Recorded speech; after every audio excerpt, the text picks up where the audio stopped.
bienvenue dans votre émission. Bienvenue dans votre émission. Bienvenue dans votre émission. La Réunion Léla, la Réunion Léla, la Réunion Léla.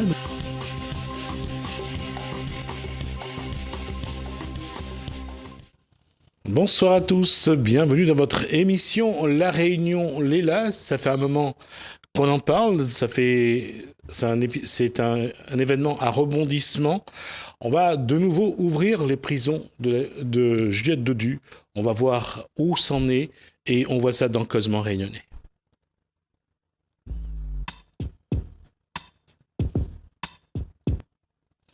Bonsoir Marine Champignol. Bonsoir Gismi. Bonsoir Frédéric Véfour. Bonsoir Gismi. Alors, l'association Quartier Libre, vous en êtes la présidente, vous en êtes le secrétaire. Là, on se pose la question aujourd'hui, juste avant de commencer, vous avez choisi de dire 2 mots sur Sudel FUMA. Oui, en fait, Sudel, comme tout le monde le sait, l'a déjà entendu aussi, mais parfois il faut le répéter. C'est-à-dire que Sudel, c'est son combat. Et Sudel, au-delà de l'homme, de la chaire de l'UNESCO, de l'université, etc., Sudel, c'était aussi quelqu'un qui savait, c'était un bon vivant, on va dire. En créole, on dit c'est un monde qui vit bien, qui aime bien vivre. Donc, nous étions ensemble, en fait, pendant 10 ans de Rando Gadiambe, qui était l'ancienne maison de la montagne.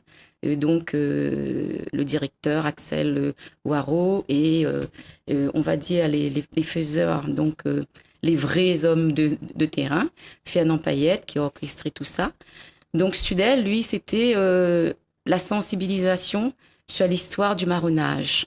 Donc il était beaucoup là-dedans. C'est quand même lui qui a sensibilisé une grande partie de la population sur l'histoire du marronnage lors des Rando Gadiambe. Et il y avait aussi d'autres gens comme Ouri qui était à la géologie, d'autres la faune et la flore, etc. Donc je voulais quand même parler de ça. Et Sudel organisait aussi des voyages culturels, à Madagascar, Rodrigue. Et nous organisions des randonnées dans nos montagnes aussi, après que la Rando Gadiambe soit fermée pour des raisons financières, d'après ce que j'ai compris, des raisons financières. Et donc, effectivement, Sudel, il ne manquait pas d'amener avec lui son karaoké. Il avait tout un système de... Il jouait de la guitare aussi. Donc, c'était aussi un musicien. C'était aussi quelqu'un qui aimait chanter. Donc, il nous faisait chanter et chanter aussi. Donc, je voulais quand même dire tout ça parce que c'est vrai qu'on s'arrête souvent à l'historien, à l'ancien président de la Ligue de Réunionnaise d'athlétisme. Il était également un coureur de demi-fond. Donc, voilà. Et cette partie-là, c'est vrai, je ne voulais pas parler de l'athlétisme parce que moi aussi, j'ai fait de l'athlétisme et je le voyais sur les terrains avec Paul Canaghi. Donc, moi, je voulais justement parler de cette, de cette partie-là que les gens ne connaissent pas. J'ai même vu Sudel chérir sa fille qui venait de naître, qui était née, donc il la chérissait énormément, passionnément. C'était 2-3 jours après sa naissance. Donc, et c'est pour ça aussi, on a demandé à sa fille de faire partie du document qu'on avait mis en place lorsque Sudel disparut. Donc, on s'était dit, il va falloir quand même continuer son combat. C'est ce que nous avons fait depuis 2014 avec Philippe de Chazonne. Donc, on s'était dit, il y avait tellement de projets qui étaient en cours pour Sudel. On s'était dit lequel on va prendre. Finalement, on est parti sur la prison Juliette Dodu qui nous semblait, entre guillemets, pas très compliqué, mais en même temps, c'est un sujet sensible, hyper sensible et finalement hyper compliqué aussi avec les institutions. Donc, je voulais quand même préciser toute cette partie-là. Donc, vous avez commémoré son anniversaire, c'est ça? En fait, le 15 avril, c'est son anniversaire, donc c'est le mois prochain. Donc, je veux dire, il y aura probablement quelque chose qui sera fait. Nous, toujours dans le combat de Sudel, il a rencontré des gens à l'extérieur. Donc, il avait pris des contacts avec des personnes de l'extérieur pour, justement, il était prévu qu'il fasse un voyage culturel au Brésil. Donc, nous avons rencontré ces personnes à nouveau. Nous avons repris contact avec eux. Et donc, on va faire un colloque international avec ces personnes-là au mois de juin. Donc, on en reparlera. D'accord, Voilà. il n'y a pas de souci. Puisque la transition a été faite, Marine Champignol, la prison Jette de Dieu, aujourd'hui, si on doit faire un point d'étape, où en est l'association Quartier Libre? Eh bien, la prison Juliette Dodu, c'est vrai que le sujet avance. Je veux dire, donc nous suivons. C'est vrai qu'on ne nous voit pas beaucoup parce que il y a du travail à faire. L'expert sera présent très prochainement sur l'île. Donc nous devons travailler. Donc il y a Prosper justement qui travaille. Prosper Rêve, c'est notre expert, hein. Donc il est historien. C'est quelqu'un qui a écrit plus de 50 ouvrages sur l'histoire de l'île Bourbon, etc. Plus de 200 publications. Donc c'est vrai que c'est lui. Et d'ailleurs même, je vais lire un petit passage que disait Sudel dans la deuxième édition de son ouvrage L'abolition de l'esclavage à La Réunion, sur l'insertion des 62 000 affranchis en 1848 à La Réunion. En fait, c'est lors d'une prise de parole à la télévision d'Outre-mer. Donc, ça remonte, hein. Et en fait, il était transi d'émotions. Il le dit, hein, dans son avant-propos. Il le dit, j'étais transi d'émotions et de peur, car il fallait rompre le grand silence de notre histoire, déverrouiller le passé de nos ancêtres, oser dire qu'ils existaient, qu'ils étaient présents dans nos consciences et qu'ils demandaient à être reconnus, à être réhabilités. Sudel dit « J'avais alors en moi cette peur de parler dans cette langue française, cette peur qui a été si bien étudiée par mon ami historien Prosper Ève, cette peur qui paralysait nos ancêtres et qui les réduisait au silence. » En fait, là, il fait référence à l'ouvrage de Prosper, « L'île à peur ». Et donc, c'est vrai que nous, ça nous a semblé tout naturellement important que Prosper Ève soit notre associé, travaille sur le sujet. Et c'est ce qu'il fait. Alors, sur le sujet, concernant Prosper Ève, quels sont les nouveaux éléments qu'il a apportés concernant l'histoire de cette prison, puisque la prison date quand même du 19e siècle, je ne me trompe pas. Non, oui, 19e siècle. Puisque 1800. 18e. Ah, ça commence à 1700 Ah, 18e. Moi, je pensais que ça commençait à 1800, moi. Donc, 18e siècle en fait, l'histoire parce que je sais que ça a été construit par vous, mais je ne peux pas... Oui, c'était une structure presque organique, on va dire. Ouais. C'est-à-dire un peu comme les maisons créoles.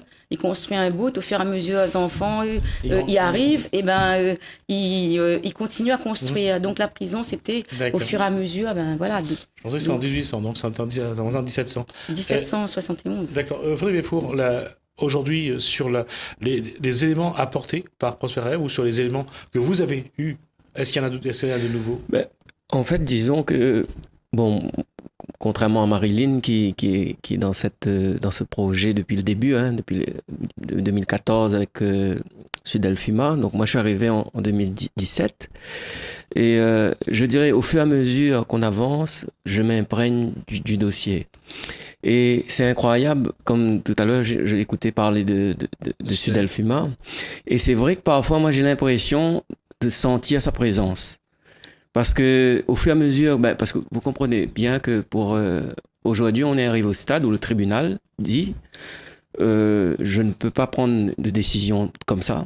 On a besoin de savoir si effectivement cette prison constitue réellement un élément patrimonial et historique pour les Réunionnais.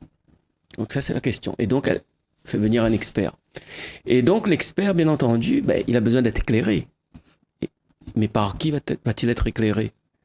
C'est la question, c'est-à-dire qu'aujourd'hui, il y a pas d'unité, il n'y a pas de consensus sur les événements historiques qui entourent la prison? Non, si, je pense qu'il y a un consensus. En fait, la question qui... Je pense que Sudal Fuma, à un moment donné, bon, j'ai retrouvé un de ses articles, je pense qu'il a bien posé le problème. C'est-à-dire, à un moment donné, il dit, donc c'est en 2002, hein, l'histoire de la Réunion n'a pas livré tous ses secrets. Il reste encore de vastes zones d'ombre. Et effectivement, aujourd'hui on est en 2019, quand on regarde la réalité de la Réunion, les gens ne connaissent pas l'histoire de la Réunion. Et donc, c'est un peu ça que le tribunal nous demande là, c'est que, écoutez, vous nous dites que c'est un lieu important pour les Réunionnais. Sur quoi vous basez-vous? Un lieu de mémoire. Sur quoi vous basez-vous? Voilà. Et donc, nous, on a tout un travail de réflexion à mener là pour démontrer que effectivement, et il y a des arguments. Il y a les chercheurs comme Prosper Ève, comme Sudal Fuma, ils ont laissé des traces, ils ont laissé un héritage qui nous permet de dire aujourd'hui oui. Est-ce qu'aujourd'hui, vous avez eu l'occasion d'aller dans les archives, retrouver le plan de départ, les différents plans? Est-ce que vous avez ces éléments-là pour montrer que ça c'est lié à l'histoire de la Réunion, ne serait-ce que avec l'emprisonnement d'Élie, de Zéphyr, de Vincent et de Paul parmi les révoltés de 1811?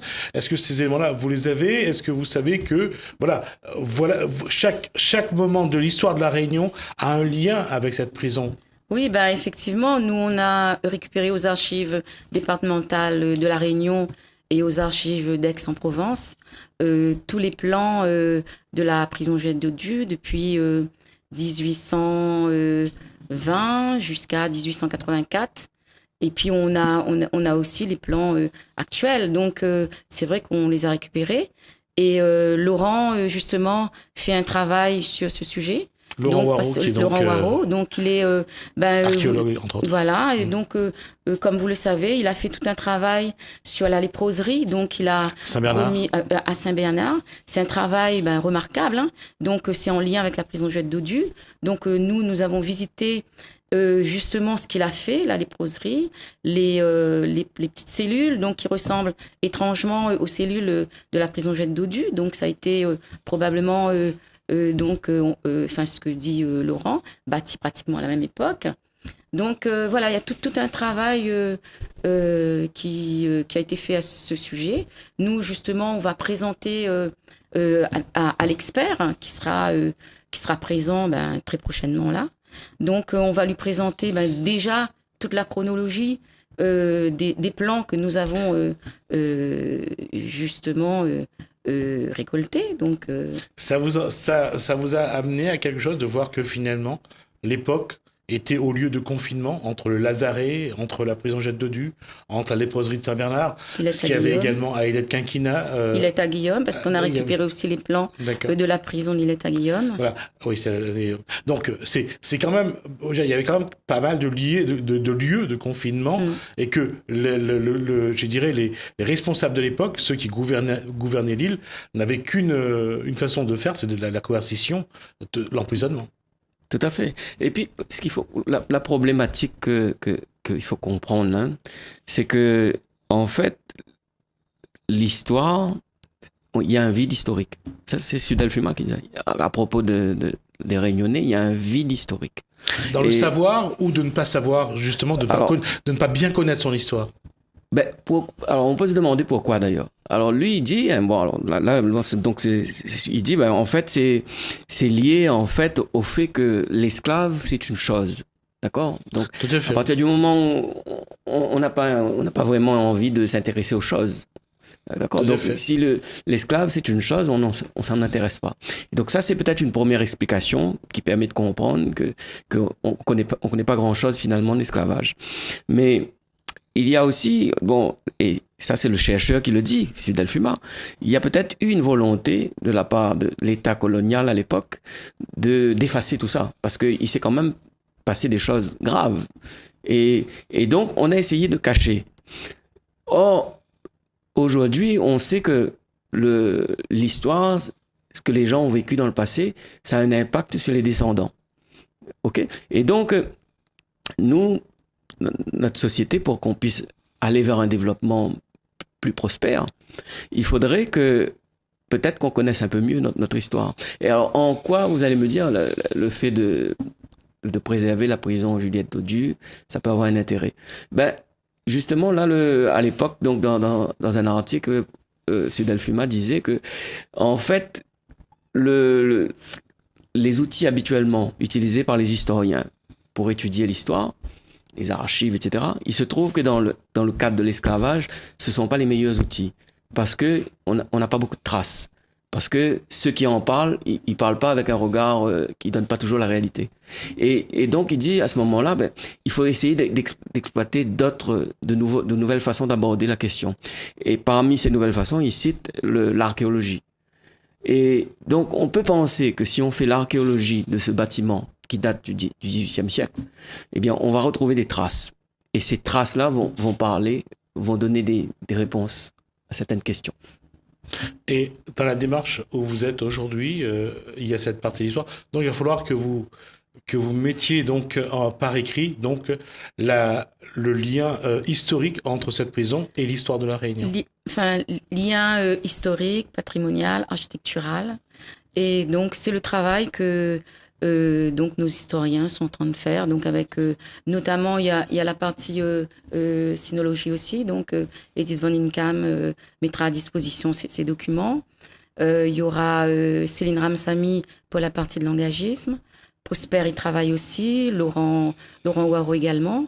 Donc, Frédéric aussi travaille sur une partie. Donc, en fait, nous, on va justement mettre tous ces documents-là à disposition de l'expert pour justement faire valoir le patrimoine, notre patrimoine, qui est un témoignage inestimable. Et nous, ce que nous disons, c'est que c'est à nous de le dire, l'expert. Parce que finalement, qui connaît mieux le patrimoine culturel, historique, architectural de la Réunion que les Réunionnais? Comprenez? Si lui, l'expert, il peut venir et essayer de mettre en relation les différents éléments en présence, mais c'est vraiment nous qui devons faire cette démonstration-là, quoi. D'accord. Et je reviens à ce que je disais tout à l'heure. Aujourd'hui, ce travail est bien avancé. Les éléments qui doivent confirmer que la prison de Juliette Dodu est bien un patrimoine, un héritage du passé, un patrimoine de la Réunion d'aujourd'hui. Ces éléments-là, vous les avez déjà, vous commencez déjà à les rédiger, à les mettre en place. On commence. C'est déjà rédigé. Donc il y a une partie qui est déjà rédigée, il y a d'autres qui sont en cours. Ce qui est bien, c'est qu'aujourd'hui, nous avons de bonnes relations avec la DACOI. Donc, il y a une nouvelle directrice qui va dans le sens de justement de la préservation. Nous l'avons rencontrée et donc avec son équipe. Donc, ce qui est intéressant, c'est de ce travail-là, parce qu'ils ont compris, c'est vrai qu'avec l'ancienne équipe, ça fonctionnait pas trop. Donc, avec l'ancienne équipe, on nous avait fait comprendre que notre histoire, c'est bien de le combattre, mais en même temps, les leurs se trouvent de l'autre côté de la mer. Avec cette nouvelle équipe, donc il y a on va dire, il y a une manière d'amener les choses qui font penser que le travail avance aussi un peu avec eux. Donc, c'est pas seulement nous, et d'ailleurs même la directrice de la DACOI, semble très... ses propos sont assez significatifs dans le combat que nous menons. Donc, on va dire que les choses avancent. Après, vous savez, il y a une procédure qui est en cours, donc on ne peut pas l'ignorer. Il y a des choses qu'on ne peut pas dire parce que nous-mêmes, lorsque l'expert nous a écrit, documents confidentiels, donc à ne transmettre qu'aux personnes qui sont qui sont concernées. Donc c'est vrai que c'est voilà. Et il y a des choses bien sûr qu'on ne peut pas révéler, on révélera après l'expertise. Mais sachez tout de même qu'il y a il y a un inventaire. Donc prochainement on a une réunion. Tout ce qu'il est en train de faire, qui est en train de mettre en place, c'est l'inventaire du patrimoine réunionnais. qui est important, c'est l'inventaire de tout le patrimoine réunionnais, notamment l'inventaire de la prison Juliette Dodu. Donc ça, c'est primordial pour l'avancement de la procédure et de notre combat aussi. Après, j'ai cru comprendre qu'il y a des associations qui est aussi sur le... nous réjouissons qu'il y ait d'autres associations. Parce que depuis 2014, nous sommes les seuls. Nous sommes tout seuls. Donc, de voir d'autres associations comme ça qui s'y mettent, ma foi, c'est, comme on dit, c'est l'affaire de l'ensemble de la population réunionnaise. C'est l'affaire de tout le monde. Comme on l'a dit, il faut, comme on le dit et on le répète sans arrêt, donc il faut que tout le monde s'y mette, pas seulement nous, associations. Et c'est pour ça qu'on a fait un gros travail de sensibilisation avec la population. On a à peu près, on va dire, 2000 signatures, donc ce qui n'est pas rien. On a aussi une population, chaque jour, il y a des gens qui nous appellent, qui nous écrivent pour nous dire de les aider sur tel patrimoine. Il y a par exemple... le patrimoine, on va dire la gare de Saint-Benoît, nous sommes une petite structure bénévole, militant, et du coup, ça prend beaucoup sur notre vie professionnelle, hein. Même Frédéric le dira, hein. Ça prend beaucoup sur notre vie professionnelle, etc. Et c'est vraiment du travail bénévole, militant. C'est vrai qu'il y a d'autres associations qui œuvrent aussi dans le bon état d'esprit. C'est aussi très intéressant pour nous. Voilà. La question, Frédéric Vieffaux, c'est qu'aujourd'hui, la démarche, elle est plus devant le tribunal aujourd'hui. Donc, on attend l'expert. On est toujours dans le cadre du procès. Le tribunal n'a pas encore rendu sa décision. Mais en tout cas, aujourd'hui, là, on est arrivé à une étape très importante où on va devoir... les différentes parties, hein, pas seulement l'association quartier, la SHLMR et la mairie de Saint-Denis. Donc, chacun va faire valoir ses arguments.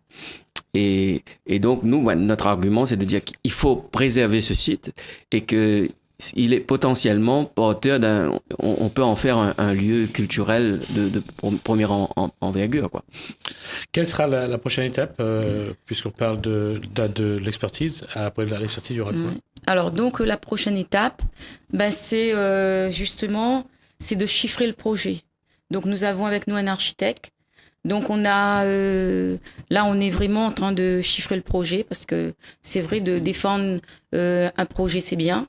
De défendre son patrimoine, c'est bien aussi. Mais à un moment donné, on va nous demander combien ça coûte. Donc là, tout le travail, c'est vrai qu'on avance beaucoup, hein. C'est pour ça on ne va pas à chaque fois déblatérer, à chaque fois sur les antennes, Donc, on avance parce qu'on a quand même beaucoup de travail. Et c'est ça qui est intéressant parce qu'on a aussi les requérants qui donnent aussi de leur temps et qui travaillent aussi avec nous. Donc, voilà, on avance. Et c'est vrai que le permis de démolition, donc nous avons pris connaissance. C'est vrai que le permis de démolition, c'est à partir du permis de démolition en fait qu'on avait pris tout le monde, on s'est concerté, on s'était dit voilà, il faut faire une procédure judiciaire parce que nous n'y arriverons pas. En 2017, lorsqu'on a rencontré la SHLMR, parce que vous savez, il a bien fallu rencontrer la SHLMR pour connaître les projets, pour s'approprier le dossier. Et ça, c'est tout ces quartiers libres, donc avec les membres du bureau. Donc, on a rencontré régulièrement SHLMR pour voir où est-ce qu'on allait, comment on pouvait avancer, etc. Lorsqu'on a pris possession du plan de démolition, c'est là où on s'est dit, on pourrait pas tout seul. Là, il va falloir prendre vraiment un avocat. Et c'est ce qu'on a fait. Et je pense qu'on a bien fait parce que la démolition était prévue vers août-septembre 2017. Donc voilà, et la procédure continue. Donc on est un peu satisfait on va dire, de la conclusion du tribunal. Comme Frédéric disait, ils n'ont pas pu statuer, donc ils ont nommé un expert. Après l'expert, c'est à nous de montrer que nous sommes experts, peut-être plus experts que lui. Au fond, c'est ce qu'on nous demande. On nous demande de faire la preuve que c'est bien un lieu de mémoire, etc. Bon, sachant que après, comme je vous disais, quand on va chercher un peu dans les écrits, ce que les scientifiques écrivent, notamment Prosper Rêve, Sudel Fuma et tout ça, on s'aperçoit que finalement, à La Réunion, on est victime un peu de cette volonté d'effacement des traces là. Et donc là, on dit, écoutez, surtout pas, vous n'allez pas une fois encore effacer les traces du passé, et parce que à ce rythme-là, dans un siècle, les gens diront, il n'y a jamais eu d'esclavage à La Réunion. Quelle preuve on aura? Vous comprenez? Donc là, on est vraiment dans l'idée qu'il faut préserver ce lieu parce que ça garde les traces de ce qui s'est passé ici, et que ce qui s'est passé dans cette île, ça mérite d'être connu au moins par ses habitants, quoi. D'accord. Merci Frédéric Four. Je rappelle que donc, vous êtes secrétaire de Quartier Libre. La présidente en est donc Marilyn Champignol. Merci à vous. On va vous revoir, bien sûr, le plus tôt possible pour qu'on fasse de nouveau le point. À la rigueur avec Laurent Poirot, Prosper Rêve, voir un petit peu bien sûr. tous ces éléments-là. Bien Dès sûr, avec Céline Ramsamy-Jeancon aussi, qui travaille sur la partie engagisme. Donc, je voudrais juste rajouter un petit... Oui, on a dépassé d'1 minute, mais c'est voilà. pas grave, allez-y. Juste rajouter un petit élément qui est très important. Nous avons remonté le dossier à Madame Girardin. Donc, son cabinet nous a écrit. Donc, le dossier actuellement est dans le service concerné de son département ministériel. Donc là, on va essayer si on ne la rencontre pas, c'est pas grave. De toute manière, le dossier dans son département, est en examen. Donc, on attend la suite. D'accord. Merci. On fera le point, donc, comme je disais, avec vous, avec Frédéric Véfour, avec Marine Champignol, avec Prosper Rêve, Laurent Poirot. Oui. Donc, on aura l'occasion de vous voir. Avec Céline Ramsamy-Jeancon. Donc, l'occasion de faire le point. En tout cas, merci pour toutes ces informations. Bienvenue dans votre émission. Bienvenue dans votre émission. Bienvenue dans votre émission. La Réunion, les LAL. La Réunion, les LAL. La Réunion, les LAL.